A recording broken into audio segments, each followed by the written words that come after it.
was 17 years old and I worked at the local library in my city.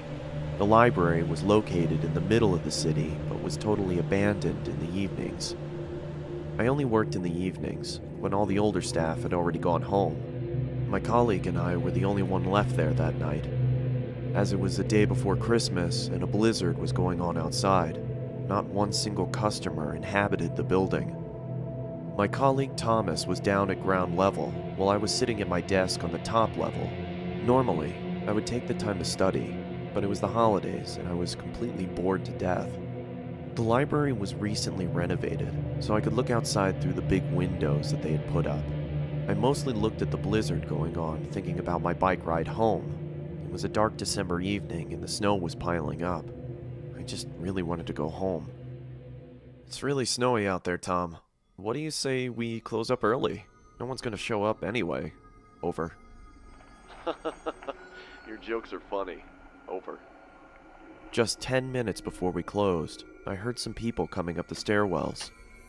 It was some kind of family, one man and a woman with two girls. When they came through the door, I immediately saw that they weren't ordinary.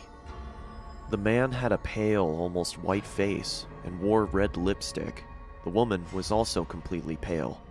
They all wore clothing like they used to be in the 17 or 1800s. I just had my history exam, so I recognized it immediately. While I walked towards them, I saw that they were looking around as if they were lost. "Can I help you folks?" I asked them. They looked at me with big eyes, if I was talking Chinese.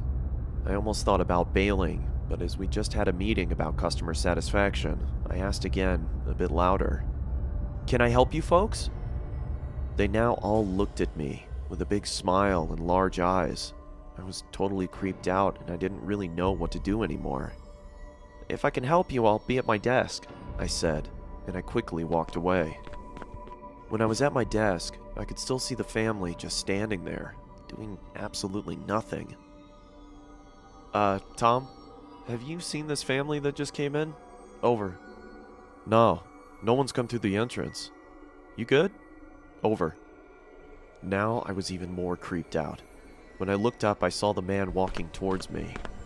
From the inside, I could almost cry, but I did my best not to show it. The man stood in front of me with his pale face and called out something in a language I couldn't understand. It sounded like English, but it sort of wasn't. I couldn't make out anything. I looked down at my computer to make it look like I was searching, hoping he would just take off. When I finally looked up, nobody was there. The whole floor was abandoned again. I did a quick sweep of the floor, but I found nobody. As if they just vanished. Just then, my colleague came up the stairs, and I told him what happened. He didn't believe me, and I thought I was trying to scare him. Luckily, there were security cameras in the library, so we could just watch what happened, right? After we closed the library, we went to the security office in the building and looked at the footage from earlier that evening. What I saw then was the creepiest thing ever. I was talking to nobody. The whole family wasn't on the screen.